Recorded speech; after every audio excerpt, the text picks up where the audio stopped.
Fala aí, galera, excelente quinta-feira para todo mundo. Vamos com mais notícias aqui no canal do Lessa. Hoje o dia vai ser um pouco diferente.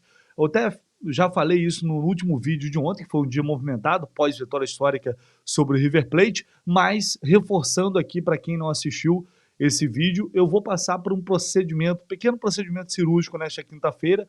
Não é nada grave, não é nada muito invasivo, é algo simples, né, que eu já estou planejando há algum tempo e por isso eu vou ficar, tem que fazer um repouso aí. Volto para casa hoje ainda, tá? Então, quando você estiver assistindo esse vídeo, provavelmente já terei até passado. E dando tudo certo, se Deus quiser, no sábado eu volto para fazer a cobertura do Clássico contra o Vasco, mas uma cobertura home office. Infelizmente não poderei estar no Maracanã devido a isso, vou ter que ficar uma semana aí direto em casa. Depois, na segunda semana, a gente vai ter que reavaliar, mas enfim, vamos com calma, passo a passo, né? O importante é correr tudo bem e depois a gente seguir aqui firme e forte na cobertura do Flusão, beleza? Então já fica para vocês não estranharem se eu não aparecer, inclusive amanhã, é justamente por isso, beleza, galera? Inclusive já agradecendo a quem mandou mensagens aí no vídeo de ontem. E sobre hoje, temos algumas informações, vou atualizar aqui notícias sobre o Keno, que está preocupando, né, a todos. Ele acabou sentindo dores musculares na partida contra o River, por isso, né, saiu no intervalo. Vou trazer atualizações sobre isso e também vamos falar. Eu vou tirar aqui um trecho da coletiva do técnico Fernando Diniz, que foi pouco explorado, que é sobre a questão do planejamento que a gente tanto discutiu na semana anterior a esse jogo contra o River, e também uma resposta que o Diniz deu a um repórter voltando a defender o Felipe Melo. Deixa o like aí, por favor, muito importante. Se inscreva aqui no canal do Lessa. Você que não está inscrito, te peço humildemente que você me dê essa força, indique também os canais aí para todo mundo para você que está conhecendo agora, seja muito bem-vindo. Sou o Vitor Lessa, todos os dias aqui na cobertura do Fluminense, trazendo informações para vocês, na cobertura diária do clube.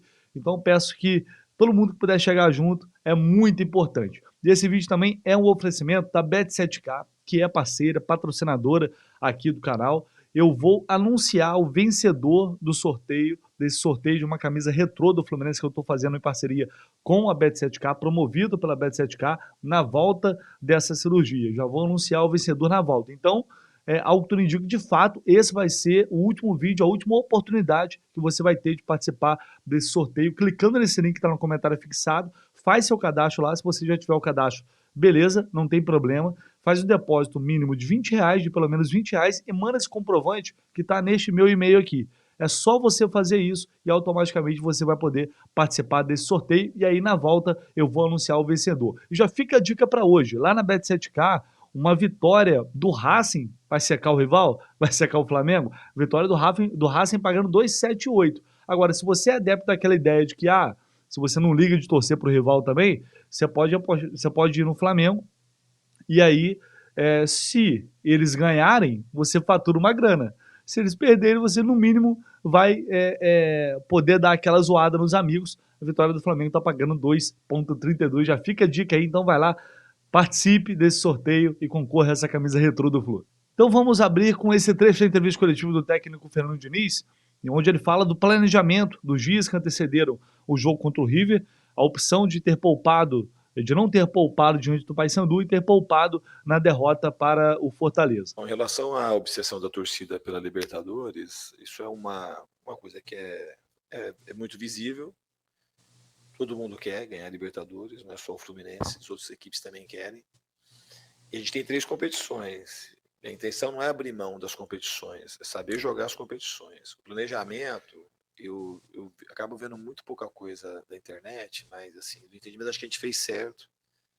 O jogo para preservar não era o Paysandu, porque era um jogo que a gente teria mais controle. Jogar nas condições que a gente jogaria em Fortaleza, 4h30 da tarde, o campo sempre duro, o campo sempre ruim, com um adversário muito físico. Teriam jogadores que, se jogasse lá, não ia ter o mesmo rendimento que teve hoje, provavelmente. Em algumas situações, eu não sou um cara que gosto muito de poupar, vocês sabem disso.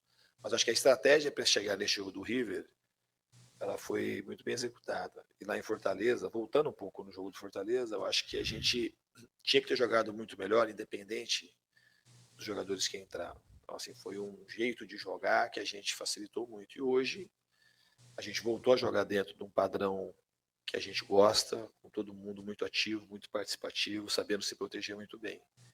Bom, vamos lá. Antes, ele vai falar sobre o Felipe Melo agora, então, para matar esse assunto aí do planejamento, a gente discutiu muito isso, eu até falei, né, que eu entendia que, eu e muitas outras pessoas, a gente...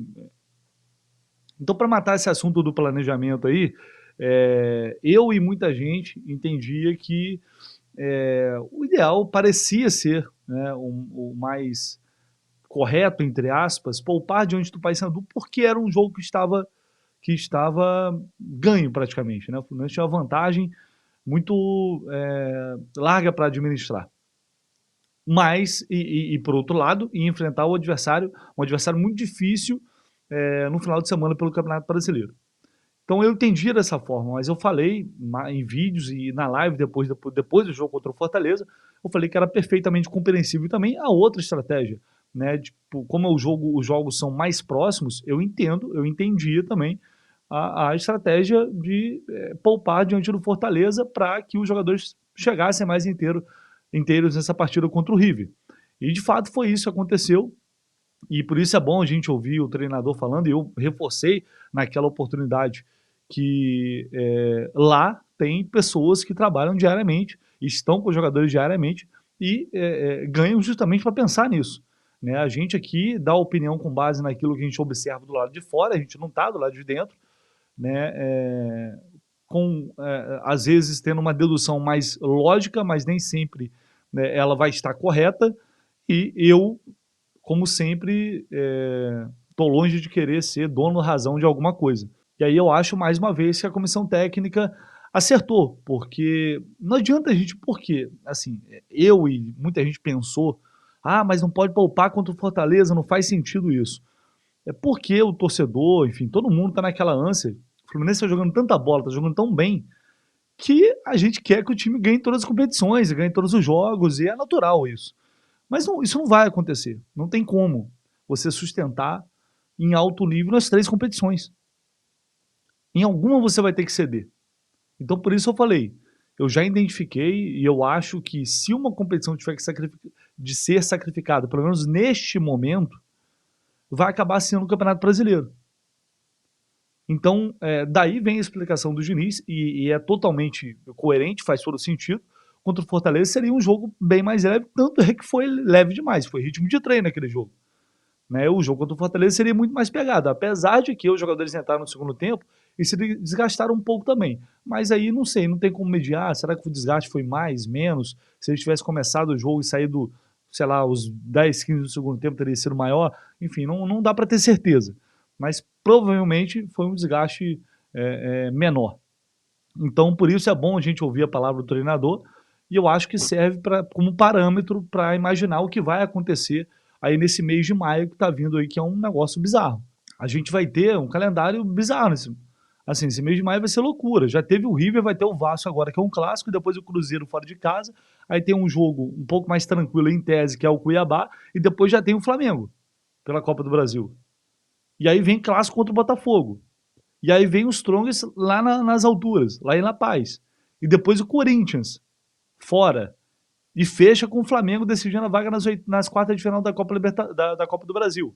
Olha só, é impossível, gente. Não tem como. Assim, a gente imaginar que o time vai ficar inteiro nas 3 competições. Então, pelo que dá a entender, é que o Campeonato Brasileiro, pelo menos neste momento, ele tende a ser um pouco mais sacrificado que as demais competições. Acho que faz todo sentido, e por isso, né, foi muito coerente a decisão da comissão técnica, e se mostrou acertada pelo grande desempenho físico também que teve o Fluminense nessa partida diante do River Plate. E aí o Diniz aproveitou o momento para responder a uma pergunta do jornalista David Sharp, que já tinha, né, levantado uma discussão sobre o Felipe Melo lá atrás, depois do título carioca. Ele aproveitou o momento para voltar a defender o Felipe Melo. E aproveitar, né? Hoje aquela vez você perguntou, hoje não souberam aproveitar o Felipe Melo de novo, né? Nem o Marcelo, né? Hoje não souberam, né? A carinha do cano. Você vê como é que é, né? O futebol, né? A gente tem que ter um pouco de paciência, não querer assassinar as pessoas antes da hora, né? Mas assim, não é como você fez aquele dia, né? Estou aproveitando para reforçar num momento como esse. A gente tem que ter muito cuidado. Os jogadores são pessoas que merecem assim, muito respeito e ter calma, porque assim não existe jogador ruim jogando no Fluminense, nem no River, nem no Palmeiras, nem no São Paulo. Então a gente tem que tomar cuidado pra gente, porque se fosse outra situação, dependendo da diretoria, dependendo do treinador, é um jogador que não podia estar aí hoje fazendo mais um grande jogo como ele fez. O Diniz aproveita o momento para, mais uma vez, reforçar essa questão do Felipe Melo e rebater, né, essas críticas que ele sofreu recentemente. E eu acho que todo mundo, de uma forma geral, o Felipe Melo recebeu muitas críticas pelo que ele vinha tendo desempenho até o final do ano passado. Aí no início do ano ele teve algumas oportunidades, mas não tinha tido uma sequência grande no time para que todo mundo se sentisse confortável e tranquilo com o Felipe Melo entrando na zaga num jogo de Libertadores. Desculpa, mas isso não era uma realidade. Ele entrou, ganhou uma chance numa final de campeonato contra o rival e jogou o que jogou. Mas por que ele está conseguindo desempenhar esse futebol que ele tá mostrando pra gente agora? Porque ele tá bem fisicamente, ao contrário do ano passado. Então, se o cara entra, arrebenta e joga a partir do que o Felipe Melo jogou ontem, talvez tenha sido, aliás, na terça, talvez tenha sido o melhor jogo dele com a camisa do Fluminense. Assim, eu acho que eu não vi ele errando passe.